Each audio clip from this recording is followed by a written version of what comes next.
Halo Bapak Ibu semua, kekasih Tuhan, saudara-saudara yang bersekutu dalam nama Yesus. Hari ini 1 Desember 2024, gereja berada di Minggu Advent pertama. Seluruhnya ada 4 Minggu Advent. Minggu Advent adalah tahun baru bagi gereja. Dan gereja mengisi tahun barunya dengan melakukan persiapan-persiapan untuk menyambut kedatangan Yesus. Yesus sudah datang dalam daging, Adventus in carnem. Dia sedang datang dalam roh, Adventus in spiritum. Dan dia akan datang lagi dalam kemuliaan, Adventus in gloriae. Kita menyambut kedatangan dalam daging dengan mengucap syukur, melakukan berbagai-bagai aktivitas ibadah, juga kemanusiaan, untuk mengingatkan kita akan kedatangannya dalam kerendahan, kemiskinan, dalam rupa manusia seperti kita. Selanjutnya kita menyambut kedatangannya dalam roh lewat pemanfaatan talenta yang dikaruniakan Tuhan kepada tiap-tiap kita untuk memberi buah yang baik, mendirikan tanda-tanda kerajaan Allah di bumi. Lalu kita menyambut kedatangan dalam kemuliaan dengan menjauhkan berbagai-bagai kenajisan dan kejahatan, mengatur dan membangun dunia dalam keadilan, kesetaraan, bebas dari kekerasan. Saudara-saudara, Advent artinya kedatangan. Gereja menyambut kedatangan Kristus. Tentu saja sebuah momen perubahan. Dan dalam perubahan itu tercipta instabilitas. Dan tugas gereja dalam perubahan dan instabilitas itu adalah mengambil sikap yang stabil. Mengambil sikap yang tidak berubah. Tegas, jelas. Yaitu melanjutkan pelayanan. Tetap mengerjakan kesaksian akan Kristus sebagai Tuhan dan Juru Selamat dalam cara-cara yang baru. Menciptakan bentuk-bentuk pelayanan yang menjawab kegelisahan, ketakutan, harapan dan cita-cita manusia dalam situasi yang berubah itu. Nah, di Lukas 21 ayat 34 sampai 38, Yesus berbicara tentang hal berjaga-jaga kepada murid-muridnya. Latar belakangnya ada 2. Pertama, berjaga-jaga karena kehancuran Yerusalem. Dan ini saya sebut aspek masa kini dari kehidupan iman yang berjaga-jaga. Kedua, berjaga-jaga karena kedatangan Anak Manusia. Sekali lagi, ini dimensi masa depan dari kewaspadaan atau siaga orang-orang beriman dalam perjalanan menuju penggenapan janji dan akhir dari sejarah umat manusia. Peristiwa pertama yaitu realita masa kini dari berjaga-jaga berhubungan dengan bencana nasional yang dihadapi orang Israel, yakni Bait Allah Yerusalem. Bangunan yang menjadi kebanggaan orang Yahudi sejak masa Salomo. Bangunan itu akan dihancurkan. Dan penghancuran dahsyat itu terjadi di tahun 70. Tentara Roma di bawah pimpinan Jenderal Titus berhasil menaklukkan kota Yerusalem. Lalu Bait Allah diporak-porandakan. Nah, satu ironi, orang kafir yang dianggap penyembah berhala merusak bangunan yang kudus yang menjadi tempat tinggal Allah Pencipta. Dan ironinya adalah Tuhan Allah yang dianggap sebagai pelindung Yerusalem dan yang menjadikan Bait Allah di ruang Maha Kudus sebagai tempat tinggalnya tidak melakukan perlawanan. Ini satu kejadian yang keterlaluan di mata orang-orang saleh. Nah, berhadapan dengan situasi itu, Yesus meminta murid-muridnya untuk berjaga-jaga menghadapi kejadian dahsyat tadi, bencana nasional. Yesus tidak minta murid-murid untuk melawan. Yesus menggarisbawahi perlunya perubahan sikap batin dan pembaharuan budi menghadapi kegoncangan dahsyat akibat kehancuran bait Allah.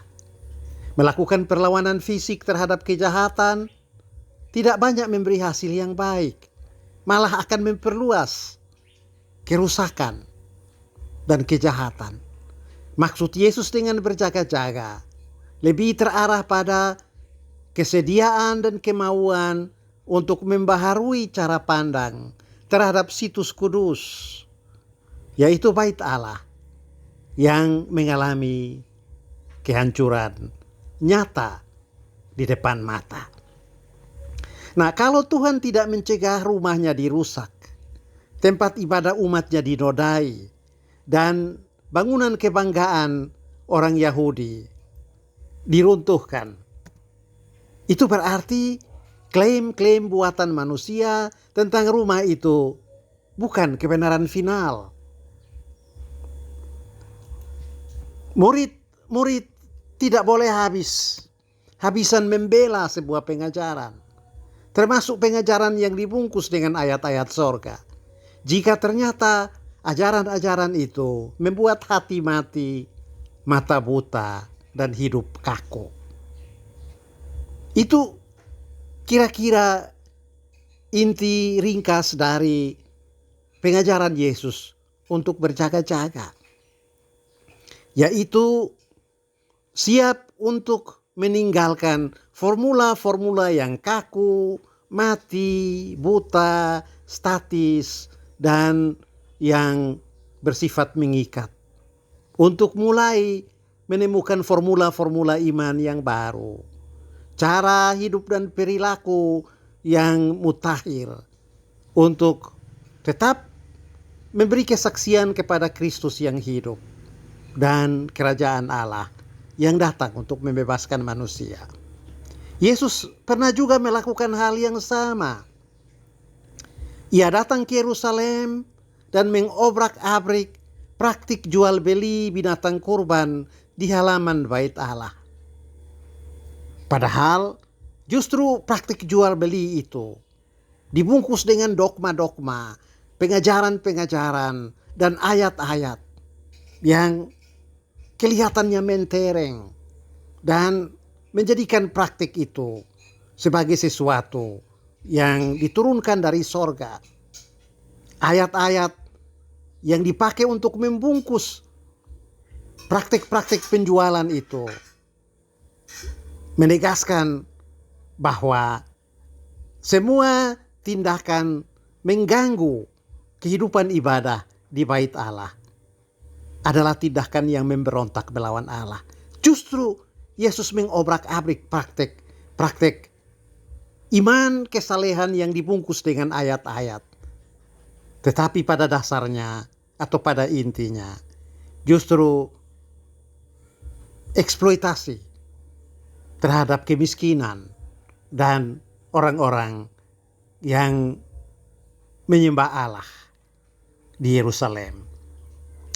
Kalau Allah Bapa diam melihat penaklukan Yerusalem dan penghancuran bait Allah, itu perlu diartikan sebagai isyarat bahwa cara-cara lama menjadi umat pilihan yang menjadikan Yerusalem sebagai single center of holiness dengan berbagai SOP yang kaku, statis dan baku perlu direvisi. Murid-murid dan umat percaya diajak untuk mencari cara-cara baru, menjadi kudus tanpa bait Allah, tanpa Yerusalem, dan tanpa ketaatan buta kepada hukum-hukum halal dan haram buatan manusia.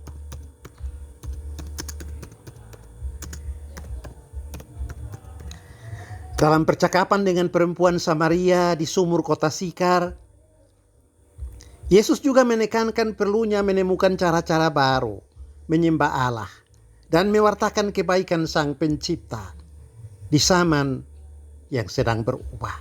Yesus berkata, tetapi saatnya akan datang dan sudah tiba sekarang, bahwa penyembah-penyembah benar akan menyembah Bapa dalam roh dan kebenaran. Sebab Bapa menghendaki penyembah-penyembah demikian. Allah itu roh, dan barang siapa menyembah Dia, haruslah menyembahnya dalam roh dan kebenaran. Yohanes 4 ayat 23 dan 24. Nah, Bapak Ibu Saudara-saudara, pemuda, remaja, anak-anak, lansia, kekasih Tuhan.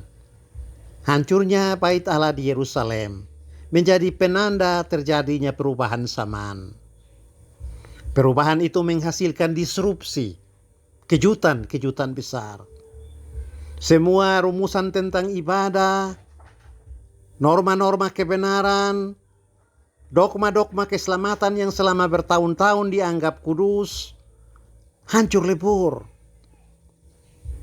Berjaga-jaga dalam situasi ini artinya aktif mencari dan menemukan rumusan ajaran dan aturan ibadah, kekudusan dan kebenaran serta keselamatan versi baru, supaya membebaskan manusia untuk bisa lebih dekat kepada Allah.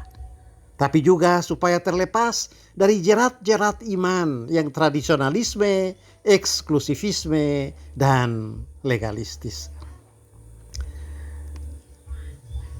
Misalnya begini, apakah makna istilah penginjilan bisa dikenakan kepada seorang perempuan muda Kristen yang rutin mendampingi anak-anak di daerah kumuh, mengajar dan bermain dengan mereka, serta memberikan konseling tanpa menggunakan liturgi standar seperti yang biasa berlaku dalam ibadah KKR atau KPI?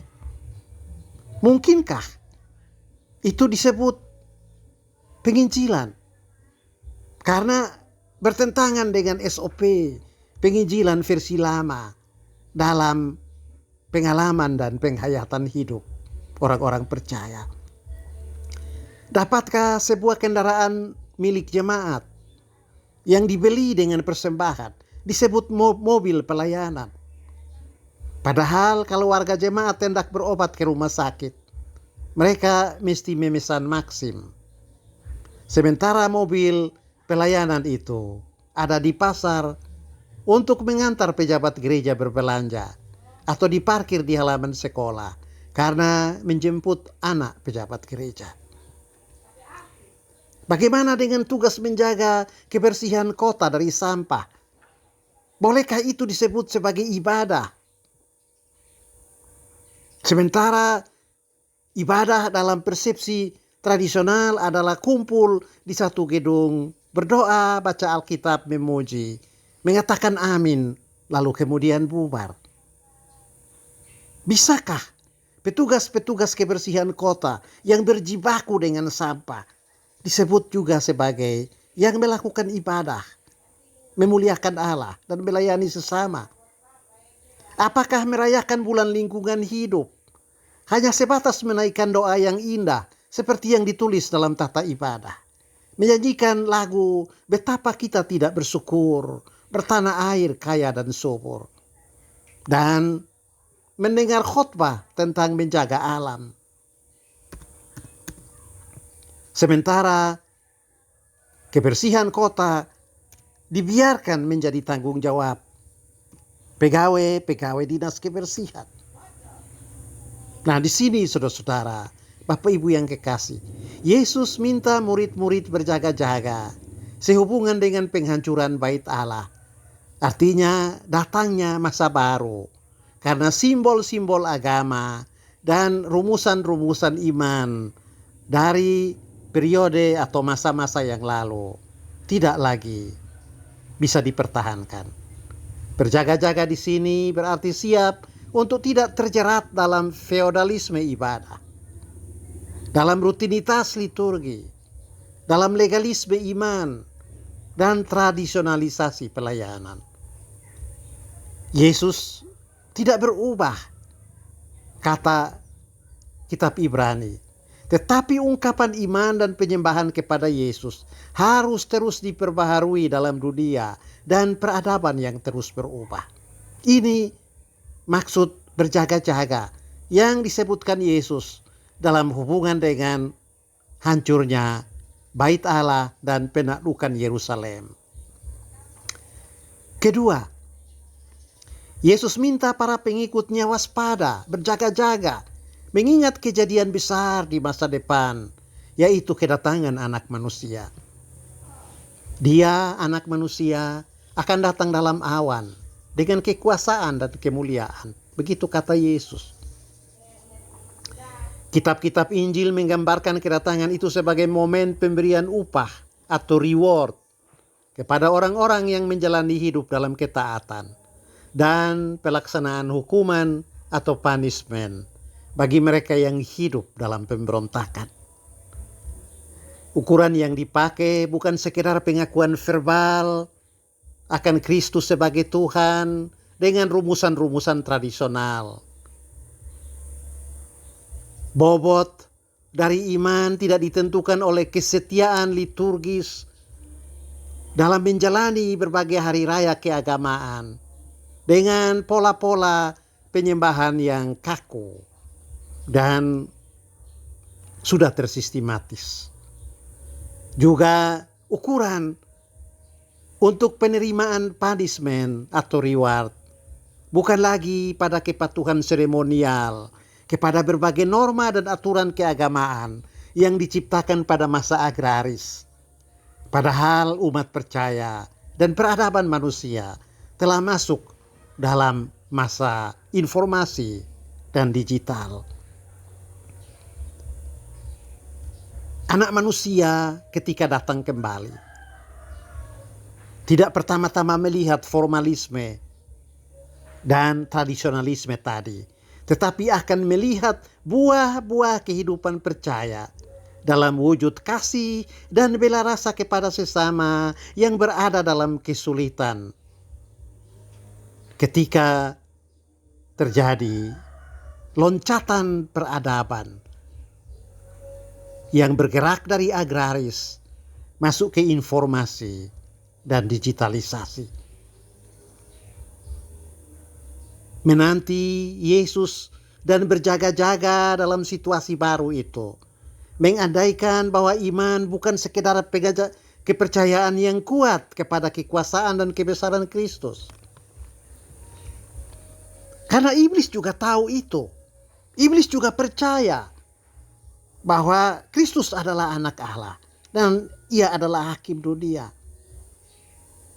Tetapi iman yang senantiasa ada dalam sikap berjaga-jaga berkaitan erat dengan kemauan dan kerelaan untuk menjadikan sesama orang-orang yang hidup dalam penderitaan dan dalam kondisi yang tidak menyenangkan. Di Matius 25 ayat 31 dan seterusnya, Yesus mengatakan itu secara eksplisit.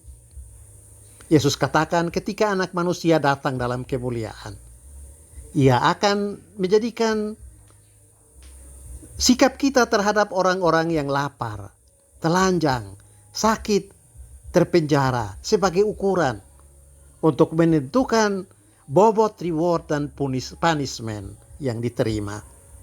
Sorga akan menjadi bagian dari orang-orang yang menjadikan hidupnya sebagai faktor pembebasan bagi sesama. Sementara neraka adalah tempat untuk mereka yang acuh tak acuh. Bahkan menjadikan sesama hanya sebagai objek eksploitasi bagi kedudukan, kekuasaan, dan keuntungan-keuntungan politik. Inilah yang kita temukan. Ditekankan juga dalam perumpamaan Yesus tentang Lazarus dan orang kaya. Selama hidupnya, orang kaya itu tidak peduli kepada Lazarus yang menderita.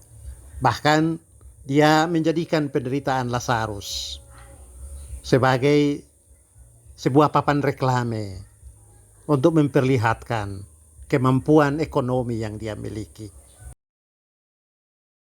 Sikap hidup berjaga-jaga sehubungan dengan kedatangan Anak Manusia. Poin kedua dari pengajaran Yesus lebih berhubungan dengan sikap atau menjalani hidup sebagai religious people. Manusia yang menjadikan nilai-nilai agama sebagai pemandu dan bukan sekedar having religion, yaitu manusia yang memiliki agama tertentu sebagai nomenklatur identitasnya. Manusia religius mengarahkan hidupnya kepada sesama, sementara manusia beragama lebih mematuhi aturan-aturan, menghafal dogma-dogma, dan menjalankan ritus, liturgi, dan seremoni-seremoni secara tradisional dan sekedar untuk memuaskan rasa keagamaannya. Berjaga-jaga yang diserukan Yesus dalam Lukas 21 ayat 34-38 merujuk pada dua modus. Pertama, membebaskan diri dari tradisionalisasi, penghayatan, dan pemahaman akan iman. Yang kedua, mengembangkan sikap bela rasa terhadap sesama yang hidup dalam berbagai kondisi tidak nyaman. Selamat memasuki Minggu Advent pertama, tahun baru pelayanan gereja. Mari kita berjaga-jaga. Berjaga-jaga untuk menemukan formula-formula baru dalam kehidupan kekinian sebagai respons kepada Tuhan yang tidak berubah, tapi dalam masyarakat yang terus berubah. Tapi juga berjaga-jaga dalam wujud membersihkan diri dari berbagai ego dan juga tindakan-tindakan yang bersifat menghancurkan iman dan harapan kita. Karena kedatangan Anak Manusia sudah di ambang pintu. Tuhan memberkati kita sekalian.